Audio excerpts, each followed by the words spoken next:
Message 1। व्यक्तिगत रूप से मैं बहुत भाग्यशाली रहा हूँ, और लगभग अनिवार्य रूप से मुझे अपने ही देशवासियों के साथ साथ अंग्रेजों से भी शिष्टाचार प्राप्त हुआ है। यहाँ तक कि मेरे जेलर और पुलिस वाले भी, जिन्होंने मुझे गिरफ्तार किया है या एक कैदी के रूप में एक जगह से दूसरी जगह ले गए हैं, मुझ पर मेहरबान रहे हैं, और संघर्ष की बहुत कड़वाहट और इस मानवीय स्पर्श के कारण लक्ष्य जीवन का दंश कम हो गया है। यह आश्चर्य की बात नहीं थी कि मेरे अपने देशवासियों ने मेरे साथ ऐसा व्यवहार किया, क्योंकि मैंने उनके बीच कुछ हद तक बदनामी और लोकप्रियता हासिल की थी।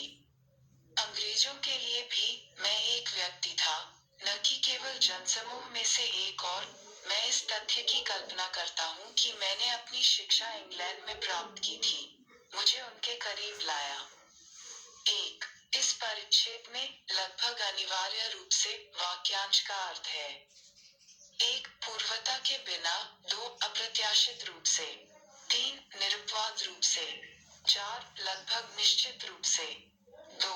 लेखक का मत है कि संघर्ष की कड़वाहट किसके कारण कम हुई है।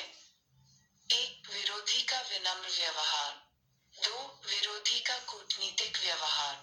3. उसका अच्छा व्यवहार। 4. लेखक का अंग्रेजों का करीबी होना। 3. लेखक के अपने देशवासियों ने उसके साथ व्यवहार किया, प्यार और सम्मान की वजह से। 1. उनके स्वभाव में एक मानवीय स्पर्श। 2. उनका अच्छा राजनीतिक कार्य। 3. उनका साहस और उदारता। 4. जनता के बीच उनकी व्यापक लोकप्रियता। 4. संघर्ष का विलोम है। 1. हार्मनी। 3. फ्राई। 2. टक्कर। 4. मुकाबला। मार्क -2। जब हम प्रेस की स्वतंत्रता की बात करते हैं, तो हमारा आमतौर पर इसका मतलब बहुत ही तकनीकी अर्थों में होता है, यानी हमारा मतलब भारत सरकार से दिशा या सेंसरशिप से स्वतंत्रता है।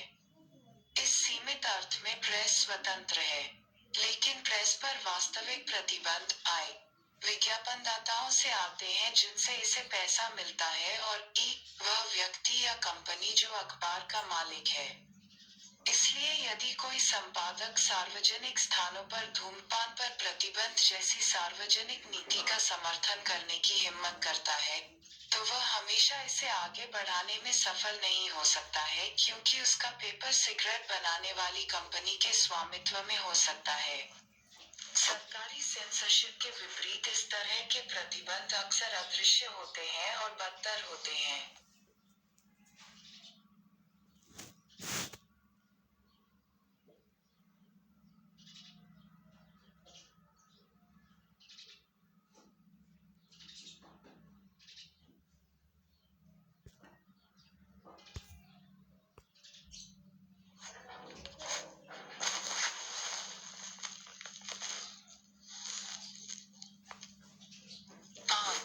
प्रेस की स्वतंत्रता। मुहावरे का अर्थ।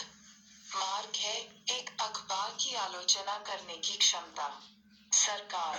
2. समाचार पत्रों की आलोचना करने की क्षमता।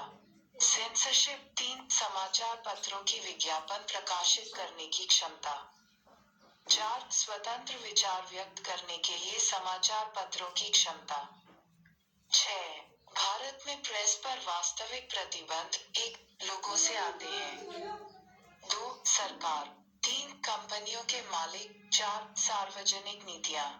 7. निम्नलिखित में से कौन सा कथन लेखक की मंशा का सार प्रस्तुत करता है। 1. प्रेस को जो चाहिए उसे छापने की स्वतंत्रता होनी चाहिए।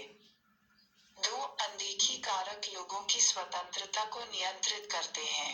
3. सरकार को प्रेस की स्वतंत्रता को नियंत्रित नहीं करना चाहिए क्योंकि यह खतरनाक है। 4. कई कारक प्रेस की स्वतंत्रता को नियंत्रित करते हैं और यह खतरनाक है।